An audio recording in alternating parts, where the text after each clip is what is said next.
보면 사사기 6장 11절에서 16절까지 말씀을 봉독해 드리겠습니다. 여호와의 사자가 아비에셀 사람 요아스에게 속한 오브라에 이르러 상수리 나무 아래에 앉으니라. 마침 요아스의 아들 기드온이 미디안 사람에게 알리지 아니하려 하여 밀을 포도주 틀에서 타작하더니 여호와의 사자가 기드온에게 나타나 이르되 큰 용사여 여호와께서 너와 함께 계시도다 하며 기드온이 그에게 대답하되 오 나의 주여 여호와께서 우리와 함께 계시면 어찌하여 이 모든 일이 우리에게 일어났나이까? 또 우리 조상들이 일찍이 우리에게 이르기를 여호와께서 우리를 애굽에서 올라오게 하신 것이 아니냐 한 그 모든 이적이 어디 있나이까? 이제 여호와께서 우리를 버리사 미디안의 손에 우리를 넘겨 주셨나이다 하니 여호와께서 그를 향하여 이르시되 너는 가서 이 너의 힘으로 이스라엘을 미디안의 손에서 구원하라. 내가 너를 보낸 것이 아니냐 하시니라. 그러나 기드온이 그에게 대답하되 오 주여 내가 무엇으로 이스라엘을 구원하리이까? 보소서 나의 집은 므라세 중에 극히 약하고 나는 내 아버지 집에서 가장 작은 자니이다 하니 여호와께서 그에게 이르시되 내가 반드시 너와 함께 하리니 내가 미디안 사람 치기를 한 사람을 치듯 하리라 하시니라. 아멘. 옆 사람과 서로 인사하겠습니다. 만나서 반갑습니다. 예, 감사합니다. 오늘은 6.25 전쟁 73주년 되는 날이고요. 그때 우리가 전쟁을 만났을 때 우리의 나라에 군인들을 파송한 나라는 16개국, 의료 장비와 의료품을 보낸 나라는 40개국이나 됩니다. 우리가 어려울 때 우리는 참 생명의 피를 수혈받은 나라입니다. 만약에 그 16개국과 의료품을 보낸 40개국이 외면했다라면 우리가 오늘 이렇게 예배를 드릴 수 있었을까요? 쉽지 않습니다. 그래서 우리는 우리가 어려운 때, 이 나라가 아무 소망이 없었을 때 이 나라를 도왔던 국가들을 기억하고 우리 후손들에게도 그들의 생명의 수고를 잘 가르칠 필요가 있는 것입니다. 왜냐하면 국가의 과거 역사는 너무 중요한 것입니다. 잊지 말아야 될 것은 그때 우리를 도왔던 나라와 우리를 없애려고 했던 나라들을 잘 기억해야 합니다. 그것을 잊어버리면 대한민국은 앞으로도 많은 위기 속에 나라가 흔들리게 될 것입니다. 그래서 저는 오늘 이 하나님의 그 어떤 사람을 보내심에 대해서 같이 나누려고 하는데요. 고린도전서 1장에 보면 이렇게 바울은 기록했습니다. 하나님의 미련한 것이 사람보다 지혜 있고 그랬습니다. 하나님 미련할 수는 없죠. 우리가 보기에 그렇다는 거예요. 그런데 그 하나님의 어떤 계획이 사람보다 훨씬 지혜 있고 하나님의 약한 것이 사람보다 강하니 약해 보이지만 사람이 이길 수 없어요. 형제들아 너희를 부르심을 보라. 육체를 따라 지혜 있는 자가 많지 아니하냐. 하나님의 쓰임 받았던 사람들이 이렇게 육체적으로 이렇게 많이 뛰어난 사람들은 아니라는 거예요. 몸벌 좋은 자가 많지 아니하도다. 그러나 하나님께서 세상에 미련한 것들을 택하사 지혜 있는 자들을 부끄럽게 하려 하시고 세상에 약한 것들을 택하사 강한 것들을 부끄럽게 하려 하십니다. 하나님께서 세상에 천한 것들과 멸시받는 것들과 없는 것들을 택하사 있는 것들을 폐하려 하시느니 아무 육체라도 하나님 앞에서 자랑하지 못하게 하려 하십니다. 혹시 여러분들이 나는 좀 약해졌다, 부족해졌다, 그러나 그런 상태지만 하나님을 만났다면 오늘 말씀이 여러분들의 생애에 이루어질 것을 믿음의 눈으로 바라보시기 바랍니다. 예수님께서 이 땅에 오셔서 세웠던 그 12명의 제자들, 사도행전에 보면 이 예수님 제자들이 능력해가고 복음을 전하다가 당시에 대제사장들이나 서기관들, 그 당시에는 아주 이스라엘에 권위가 있고 힘 있는 사람들입니다. 그 사람들에게 잡혀갑니다. 잡혀가서 말을 하는데 이 사람들이 이 성경에 보면 학문이 없는 범인으로 알았다. 그러니까 못 배우고 평범도 되지 못하는 청년들도 알았는데 같이 대화를 하는데 자기들이 말에 밀리는 거예요.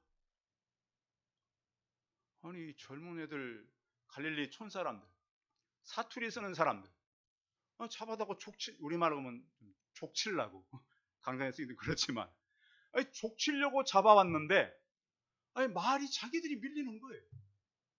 그러면 이 제자들의 지혜를 누가 주신 거죠? 성령 하나님이 주신 것입니다. 그래서 우리는 이 땅에 살면서 세상에서 배울 수 없는 지혜, 세상에서 우리가 알 수 없는 지혜를 하나님이 주시는 줄을 믿으시기 바랍니다. 그런 지혜를 가지고 우리를 살게 하신다. 그래서 우리를 하나님께서 이 땅에 이렇게 우리를 부르실 때는 세상의 잘못된 죄악을 지적하기 위해서 보내시는 거잖아요. 그러면 판단력이 있어야 돼요, 없어야 돼요? 있어야 돼요. 죄에 대한 판단력이 정확해져야 되는데 세상에서는 죄에 대한 판단력이 정확할까요, 흐릿할까요? 흐릿해요. 아무리 세상에서요 학문을 많이 연구하고 공부를 해도 죄에 대해 흐릿해져요. 왜 흐릿해지는가? 성령이 깨닫게 하지 못하면 흐릿해지는 거예요. 그래서 제가 공부를 많이 한 사람들을 만나봐요. 그런데 보면 무엇이 희미한가? 죄에 대한 것이 너무 희미해요. 그냥 그럴 수 있다고 보는 거예요. 그런데 하나님은, 성령님은 이 땅에 사는 우리에 대해서 죄에 대해서 명확하게 구분한다는 것을 우리는 알 수가 있어요. 그래서 하나님을 알면 뭐가 두렵냐면 사실 죄가 두려운 거예요. 죄가. 힘 있는 사람 아무것도 아니에요. 권력 있는 사람 아무것도 아니에요. 하나님을 알고 나면 뭐가 무섭다고요? 죄가 두렵다고요. 죄가. 기준이 그거예요. 그런데 그 하나님으로 뭐가 두려워요? 힘 있는 사람 두려워요. 그렇죠. 권력 있는 사람 두려워요. 하나님을 알고 나면 하나님 외에는 두려운 게 없어요. 제자들이 그랬다는 거예요. 그래서 하나님은 사람을 뽑을 때 우리의 유능함을 볼까요? 순수한 마음을 보실까요? 순수한 마음을 보십니다. 하나님이 택한 사람들이 그렇게 훌륭한 사람들이 아닙니다. 많이 무너진 사람들이에요. 혹시 여러분 사시다가 무너진 게 있습니까? 그러면 그 이유가 있습니다. 날 어떻게 하려고? 쓰시려고. 귀한 도구로 쓰시려고. 근데 우리는 모르잖아요. 안 무너지면 좋겠고 세상에서 내가 원했던 그 소원대로 가면 좋을 것 같아요. 하나님 그런데 그렇게 하질 않는다는 거예요. 하나님께서 우리를 부르실 때는 쓰시기 위해서 부르는 거예요. 어떤 도구로 쓰기 위해서 부르십니까? 가장 귀한 존재로 쓰기 위해서. 세상의 가치와는 비교될 수 없어요. 근데 그것은 누구 의지냐? 우리 의지가 아니라 한번 따라하겠습니다. 하나님의 의지입니다. 그러니까 우리는 하나님을 알고 봤더니 내 의지는 다 사라졌어요. 근데 하나님의 의지는 여전히 남아있다는 거예요. 하나님의 의지가 남아있다면 그 하나님의 의지를 가진 우리는 얼마나 하나님 보시기에 의미 있고 가치 있게 쓰는지 모릅니다. 그래서 교회는 십자가의 복음을 담당하기 위해서 우리를 불렀잖아요. 우리가 비록 부족하다 할지라도 하나님께서는 이제 세상을 향해서 우리가 이것은 잘못된 거다, 이런 지적을요 하나님 아는 사람만이 정확하게 지적할 수 있어요. 어린 아이라 할지라도 죄에 대한 것은 구분해내요. 근데 어른이라 할지라도 하나님을 모르면 이게 죄인지 윤리적으로 맞는 건지 구분이 안 가요. 왜? 죄에 대해서 분명히 깨닫게 하는 것은 하나님 성령님이시기 때문에 그런 거예요. 그래서 우리를 이 땅에 부를 때는 예수 그리스도를 통한 구원을 위해서 부른 거예요. 그래서 우리가 하나님을 모르고 세상에 살다가 하나님을 알고 이제는, 과거에는 우리가 닥칠 위기를 많이 두려워했어요. 그런데 정말 우리에게 두려운 것은 하나님의 저주의 형벌이라는 거예요. 우리 성도님들은 세상 사람들이 하는 일이 그렇게 두렵진 않잖아요. 하나님이 두렵지, 그렇죠? 그렇게 되면 이 사람이 이제는 파괴됐구나. 저는 가끔씩 그런 생각을 갖습니다. 처음 교회에 오면 여러분들이 혼란스러워하는 것 같아요. 목사님 이렇게 말씀 전하고 그러는데, 어느 날 여러분들의 신앙의 모습이 저에게 보이는 거 아십니까? 무슨 생각이 드냐면, 저러다 저 가정 복 받는다. 진짜 받아요. 그 마음을 누가 주시냐면 하나님 주셔요. 성도 여러분, 혹시 여러분들이 아직은 혼란스럽고 아직은 잘 모르겠지만 하나님 앞에 바로 서서 믿음 생활 하시기 바랍니다. 그러면 하나님께 주시는 복은 잠시의 복이 아니에요. 영원한 복을 주시기 위해서를 불렀어요. 물론 우리가 실수할 수 있고 넘어질 수도 있어요. 하나님은 앞으로 우리에게 주실 영원한 복을 위해서 부르셨다는 것을 믿으시기 바랍니다. 오늘 본문의 내용은 그겁니다.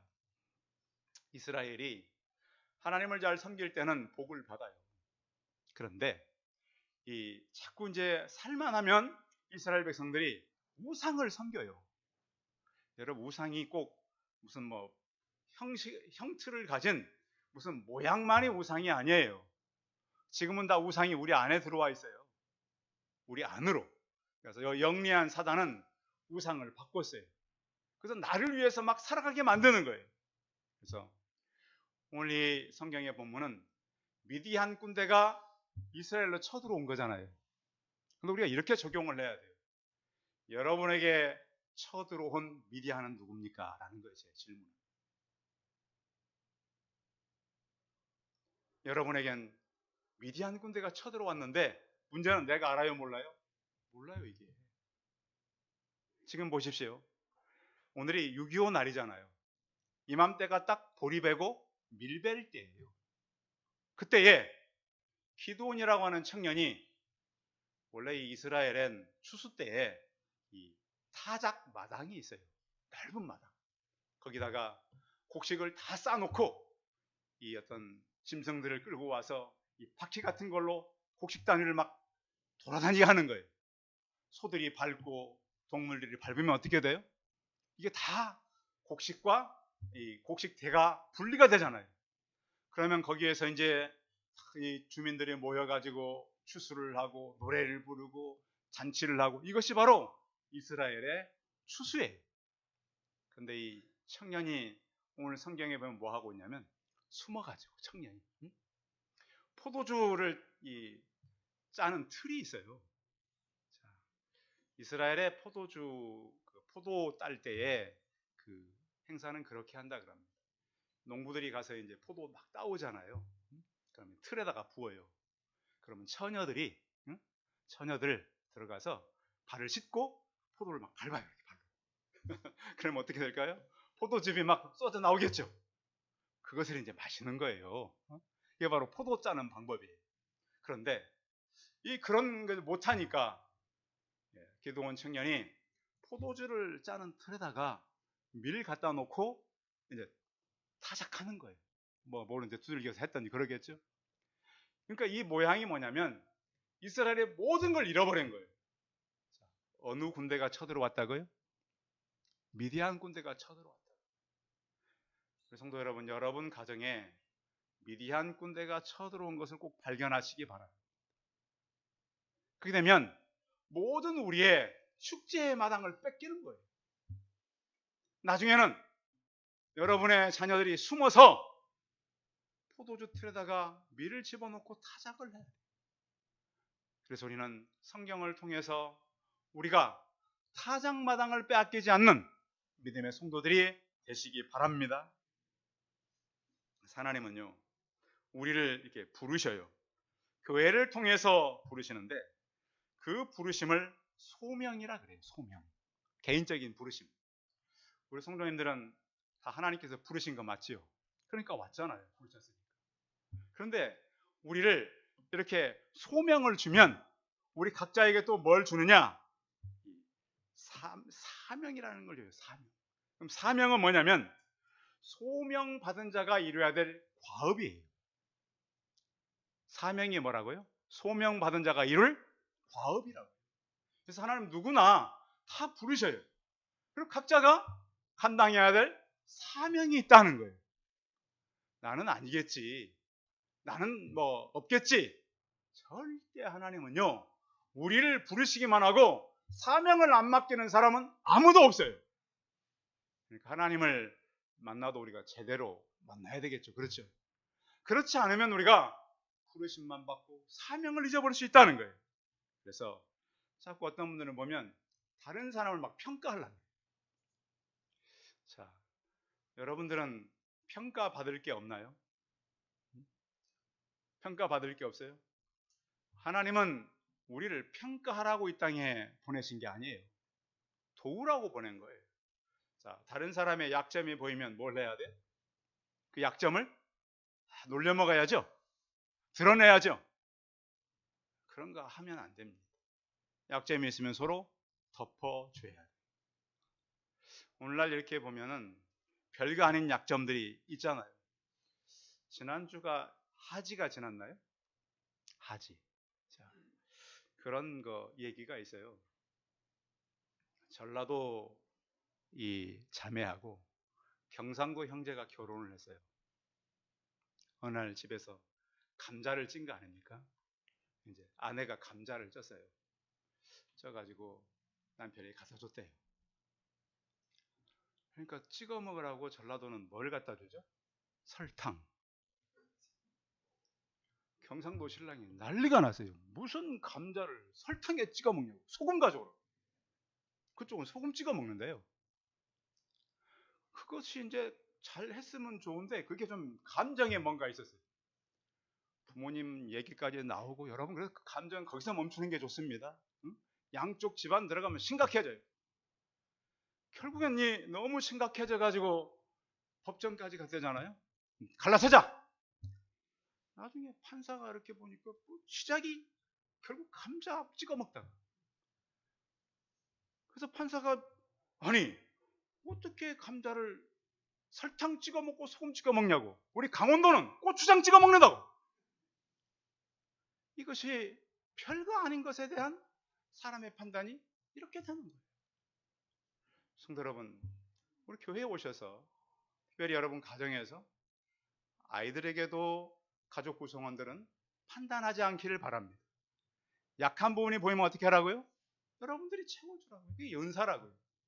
그래서 교회에 오셔가지고 우리 교회는 이걸 참 못해. 손과 쓰는 게 이걸 왜 못하지?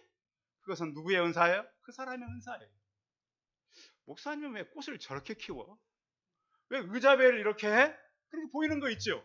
그럼 누구 은사예요? 자기 은사예요. 자기 은사. 그래서 그런 일을 내가 하는 거예요. 성도 여러분, 그래서 교회는 하나님의 부르신 소명을 가지고 사명을 감당하는 믿음의 사람들로 충만해지시기 바랍니다. 그래서 그를 불러가지고 이렇게 부르는 거잖아요. 오늘 성경에 한번 다시 보겠습니다. 그 포도주 틀에서 밀을 추수하고 있는 기도원에게 찾아와가지고 이렇게 말을 하죠. 12절 읽어봐요. 12절 시작. 여호와의 사자가 기도에 나타나 이르되 큰 용사여 여호와께서 너와 함께 계시도다 하매. 이스라엘이 하나님 앞에 범죄해가지고 이 미디안 군대는 낙타 부대를 가진 이 민족이에요. 낙타가 얼마나 키가 크고 빠릅니까? 그러니까 이스라엘 사람들은 뺏길 수밖에 없어요. 미디안뿐만 아니라 아말렉 동방 사람들이 메뚜기 떼처럼 다 몰려왔어요. 하나님께서 하시면 어떻게 국가를 지킬 수가 없어요. 그래서 이 사람들을 추수 때만 되면 와서 다 뺏어가는 거예요. 사람에게 가장 큰 고통은 배고픔의 고통입니다. 배고픔의 고통. 그러니까 모든 곡식을 다 빼앗아 가니까 미디안 사람들에게 이제 뭐 아쉬움을 말할 수밖에 없고 지배를 당하는 거죠. 그런데 하나님은 그런 때에 언제나 찾아오시는 거잖아요. 자, 그래서 우리는 현실을 바라보지 마시고 현실의 문제 속에서 오늘 기도원에게 찾아오시는 하나님을 만나시기 바랍니다. 하나님은 오늘 그 사자를 통해서 기도원을 어떤 용사라고 불러요? 큰 용사. 아니, 사장마당에서 지금 바퀴 돌리고 짐승 데려다가 추수하는 것이 아니라 몰래 숨어가지고 그 포도주 짜는 틀에다가 밀타작하고 있는 청년이 무슨 큰 용사라고 볼 수 있겠어요. 그런데 하나님은 용기가 없고 패배한 마음을 가진 사람이라 할지라도 하나님께서 그와 함께 하시면 큰 용사가 되는 것입니다. 그걸 발견하는 눈이 중요하잖아요. 저는 그런 생각도 가져요. 어떻게 목사님이 저런 분이 목사가 됐을까 하는 그런 마음이 드는 사람이 제게 있을까요? 없을까요? 있어요. 저 사람 어떻게 훈련을 저렇게 받았나? 어떻게? 물론 저를 그렇게 보는 사람도 있을 수 있어요. 그런데 왜 하나님은 그런 사람들을 쓸 수 있을까요? 우리 약함을 사용한다는 거예요. 문제도 많아요. 또 하나님은 현실을 보는 것이 아니라 먼 미래를 보시는 분이에요. 성도 여러분, 혹시 여러분들의 현실이 우리는 왜 이럴까? 그러나 하나님 주시는 눈을 가지고 먼 미래를 바라보시기 바랍니다. 꿈을 꼭 가지시기 바라요. 하나님 믿는 사람이 다른 사람 다는 건 꿈이 있다는 거예요. 꿈이 식절하나요? 또 하나는 하나님은 외모를 보지 않고 중심을 보시는 거예요. 물론 요즘 사람들은 다 외모를 많이 보죠.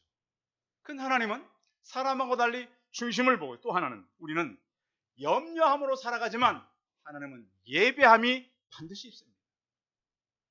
기도원이 숨어서 지금 일을 하는 게 부끄러울 텐데 와서 큰 용사에 하니까 그 대답이 뭐죠? 오늘 성경에 좀 보세요.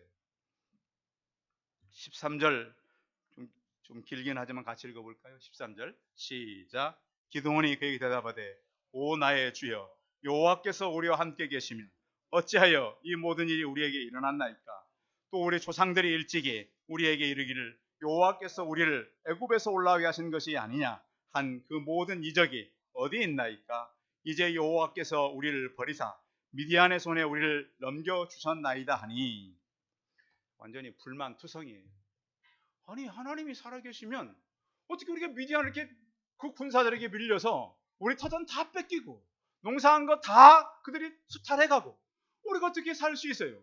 그리고 우리가 출애굽할 때 엄청난 이적과 기사가 있었다는데 도대체 그 이적이 지금 나와 무슨 상관이 있나요? 이렇게 물어보는 거 아닙니까?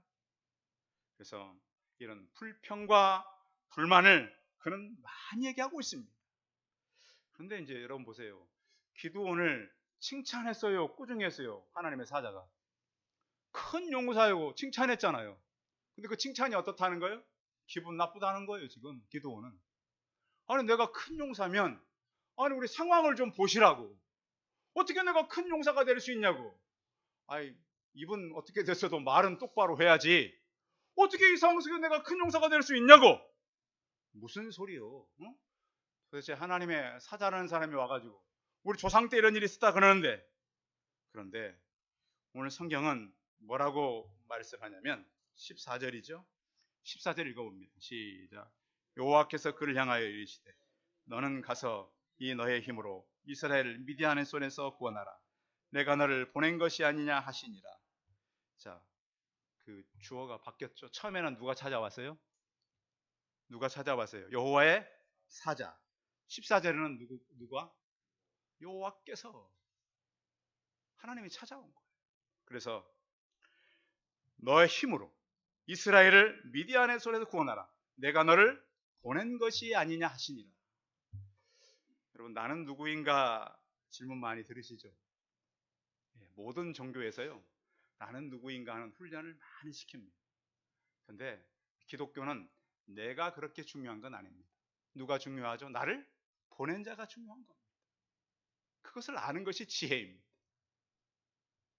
그래서 우리는 내 상황과 내 형편이 아니라 나를 누가 보냈는가, 그걸 안다면 힘이 생겨요, 안 생겨요? 생겨요. 아무리 더위에도 무더위 지치질 않아요. 왜? 나를 누가 보냈으니까. 천지를 창조하신 모든 사람의 생명의 주관자이신 하나님이 나를 보내신 확신이 들어오기 때문이에요. 그래서 하나님 믿는 사람들이 용기를 얻고 그 하나님이 나를 보내셨구나. 그래서 오늘 기드온을 보내신 하나님은 나를 이 땅에 보내신 것을 발견해 내시기 바랍니다. 우리 주변에는 많은 미디안 군대가 우리 안에 쳐들어와 있어요. 그런데 하나님은 그 미디안 군대를 무찌를 그런 사람을 나를 하나님께서 택했다라는 거예요. 그래서 베드로는 그런 얘기를 했습니다. 오직 너희는 택하신 족속이요, 왕 같은 제사장들이요, 거룩한 나라요, 그의 소유된 백성이니 이는 너희를 어두운 데서 불러내어 그의 귀한 빛에 들어가게 하신 자의 아름다운 덕을 선전하게 하려 하심이라. 그래서 우리도 기드온 같은 상황이 있다 할지라도 하나님은 우리를 부르셨고 또 우리에게 능히 이 땅을 이길 수 있는 소망을 주신 것을 믿음으로 바라보시기 바랍니다. 그래서 내가 너를 이제는 그 엄청난 미련을 한 사람 치듯 하게 할 것이다. 그런데 문제는 이 자신이 뭐라고 대답하냐면 15절 읽어봐요. 15절 시작. 그러나 기드온이 그에게 대답하되 오 주여, 내가 무엇으로 이스라엘을 구원하리이까? 보소서, 나의 집은 므낫세 중에 극히 약하고 나는 내 아버지 집에서 가장 작은 자니이다. 자, 사람은 늘 하나님보다는 나를 보죠. 하나님, 난 여기 성경에 보세요. 내가 무엇으로 이 사람들을 구합니까? 응? 나의 집은 므낫세 중에 극히 약합니다. 이 기드온 집이요, 우상 만드는 집이 됐어요. 우상 만드는 집. 우리 기독교로 있다가 다른 종교로 가는 사람도 있잖아요. 그러니까 왜 그런가 보면 하나님을 깊이 못 만나서 그래요. 기드온의 가족도 그런 거예요. 그래서 나중에 보면 이 사람들이 다 우상 파괴를 기드온이 하잖아요. 그 지역이 전부 다 우상 숭배하는데 앞장선 거예요. 그래서 내가 반드시 너와 함께해서 어떻게 미디안 족속들을 물리치게 하겠는가? 16절 읽어봐요. 16절 시작. 여호와께서 그에게 이르시되 내가 반드시 너와 함께하리니 내가 미디안 사람 치기를 한 사람 치듯 하리라 하시니라. 내가 너와 어떻게 한다고요? 반드시 너와 함께한다. 그래서 성도 여러분, 오늘 우리가 6월 마지막 주일을 가고 있는데요, 우리가 반년을 보내면서 여러분이 잃어버렸던 하나님의 능력을 다시 만나기 바랍니다. 반드시 너와 함께하겠다. 그리고 하나님은 우리 어떤 조건 때문에 쓰시는 분이 아닙니다. 하나님 우리를 무조건적으로 선택을 하셨습니다. 그리고 하나님께서 우리가 어떤 일 할 때 시작하신 이가 바로 하나님이죠. 그렇죠? 진행자도 하나님이요, 모든 것을 마칠 분도 바로 하나님이십니다. 내가 하는 것 아닙니다. 그래서 우리 모두는 서로 다르지만 하나님께서 부르셨고 하나님은 부르셔서 그냥 두질 않아요. 반드시 보내셔요. 나는 어디로 보내졌는가? 가정으로 보내지고 직장으로 보내지고 내가 처한 모든 곳으로 보내지는 거예요. 그래서 우리는 우리 안에 계시는 하나님의 능력, 반드시 내가 너와 함께하겠다. 빌립보서 1장 6절에 보면 이런 말씀이 있습니다. 우리 안에 선한 일을 계획하신 이가 그 일을 예수의 그리스도의 날까지 이루실 거라 그랬습니다. 예수 그리스도의 날이 무슨 날입니까? 예수님께 오시는 날입니다. 하나님께서는 우리 안에 선한 일을 계획하셨습니다. 그리고 나를 이 땅에 보냈습니다.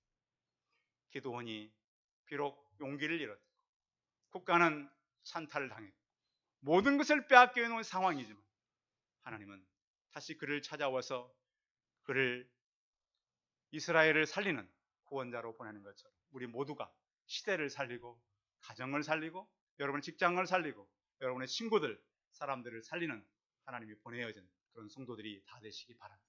기도하겠습니다. 살아계신 하나님, 하나님께서 우리를 먼저 부르셨습니다. 각자의 소명이 있습니다. 우리의 사명은 이제 하나님의 과업을 이루는 것입니다. 우리 모두는 세상에 보내어집니다. 가정, 직장, 일터, 우리가 만나는 모든 사람들에게 죄를 지적하고, 비록 우리가 지금 상황이 세상에 비교했을 때 부족함이 있지만 우리를 통해서 일하실 하나님을 바라보고 우리는 세상에 보내어진 하나님의 큰 용사인 것을 잊지 않게 하여 주옵소서. 주 예수 그리스도의 이름으로 기도하였습니다. 아멘. 광고 말씀 드리겠습니다. 예배에 열심히 오셔서 감사합니다. 새벽 예배, 수요 예배 유튜브를 통해서 참여해 주시고요. 또 우리가 주변 전도를 하는데 주변 전도를 위해서 여러분 기도해 주시고 우리 주변의 사람들이 예수님 알고 돌아올 수 있도록 이렇게 전도에 기도로 참여해 주시면 감사하겠습니다. 다음 주일은 맥주 감사 주일입니다. 우리가 반년 동안 하나님의 은혜로 살아왔는데요. 그동안 우리에게 베푸신 은혜를 감사하고 또 절기 때는 또 우리 주변에 우리보다 더 어려운 그런 이웃들을 돕기도 합니다. 그래서 여러분 이번에도 이웃들을 돕는 그러한 절기 헌금으로 사용하도록 하겠습니다. 우리 찬송 586장 함으로 축도함으로 예배 마치겠습니다.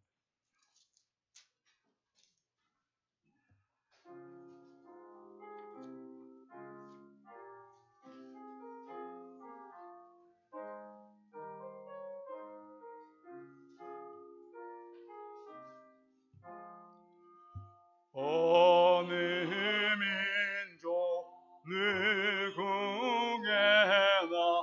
결단할 때에 나리 참과 거짓 싸울 때에 어느 편에 설 건가 중하신 새 목표가 우리 앞에 보이니 빛과 어둠 사이에서 선택하며 살리라. 호상하고 아름답다 진리 편에 서는 일 진리 위해 억압받고 명예의 어이로도 비겁한 자 물러서나 용감한 자 구세에 낙심한 자 돌아오는 그날까지 서리라. 순교자의 빛을 따라 주의 뒤를 쫓아서 십자가를 등에 지고 엄만 향해 가리라. 새 시내는 새 사명을 우리에게 주나니 진리 따라 사는 자는 전진하니 언제나 악이 비록 성하여도 진리 더욱 강하다. 진리 따라 살아갈 때 어려움도 당하리. 우리 가는 그 앞길에 어두운 장막 덮쳐놓 하나님이 함께 계셔 항상 지켜 주시리. 아멘.